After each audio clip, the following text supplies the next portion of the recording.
Happy Thursday to you. Good morning, good morning. I am Kitti Andrews with Declutter.com, helping you to declutter your space and brain so that you can enjoy clarity and improved performance, and basically awesome mental health and physical health, because the two are combined. Declutter the space, declutter the brain.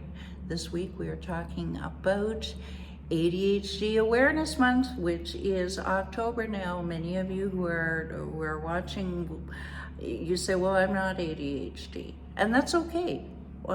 You may exhibit some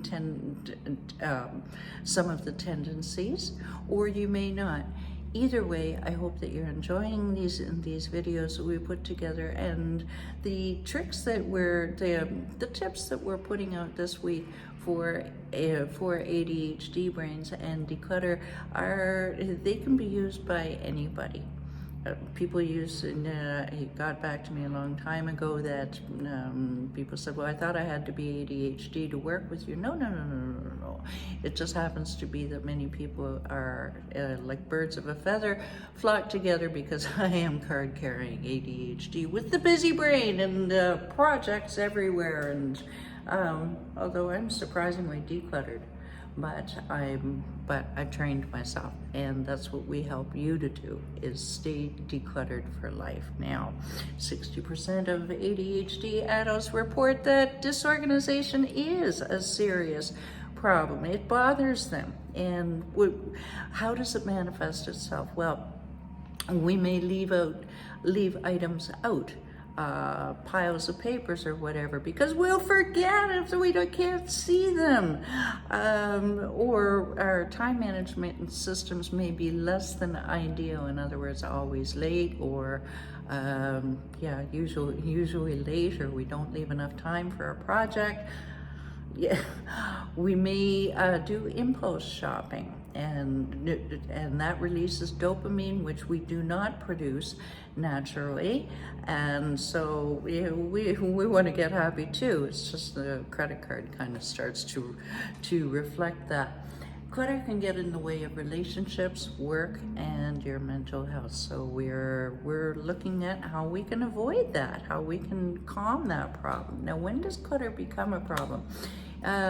If your spouse, co-worker, boss starts to complain, or complain more than normal, the mess can become a distraction in and of itself and affect your mental health, because you start to feel badly about yourself, saying, why can't I get this done? Why can't I keep things clean?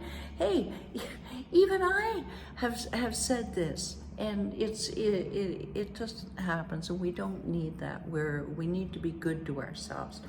Maybe the items are not in the right room. The hairbrush in the kitchen, the hiking equipment in the dining room.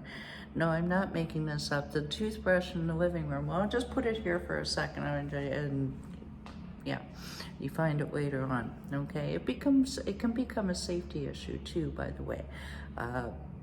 And if you have to step over things to get through a room, yeah, tripping hazard, right? Okay, we went through that a couple weeks ago. Now, yesterday, I said it's not a race. When you're starting your decluttering, just adopt the beginner's mindset. It didn't accumulate overnight. It's not going to go away overnight. So take your time. Do it slowly and do it right. Yes, Mr. and Mrs. Overachiever. Yeah, it's going to take time. Do it right the first time, and have a friend or family member or coach for accountability to help you along the way and point you in the right direction. I love clear and/or color-coded boxes, baskets, containers. Everything has to be clear for me so I can, what is it? See. I need to be able to see things, and most of my clients, all of them say that. You may want to have a wastebasket in every room so that your things aren't piling up on the desk. Oh, I'll take it to the other room later. Okay, yeah. When you are starting your decluttering process, try to keep your session short. Now you can either, you could even just spend 5 to 15 minutes a day, or something I didn't mention yesterday, throw away. How many, Susan? How many, Sarah? How many, Michael? One item. Throw away one item per day. I think you should have one junk drawer for unknowns, for the mental maybe pile. Okay, so today, told you we have a lot of content. Your instinct knows what to keep. Okay, so that's, yeah, I know you're thinking, I won't know what to keep, what to throw away. Think once and then let it go. Ask yourself these simple questions. How often will I use this? Where will I use this? What will I use it for?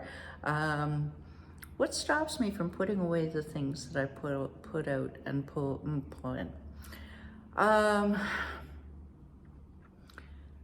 Write things down before you forget. Okay, write things down before you forget, and that will elicit a long list of things. You'll get through it. Don't worry. I know it can be overwhelming. Trust me. Think functional, not fancy or fantasy. Doesn't need to be flower Martha Stewart things. Okay, just think functional and convenient. And remember, it takes more time to find stuff than it takes to throw it away. Till tomorrow, we are over time, so I'll let you go, and we will talk to you tomorrow about, it's all about you. Take care. Bye for now.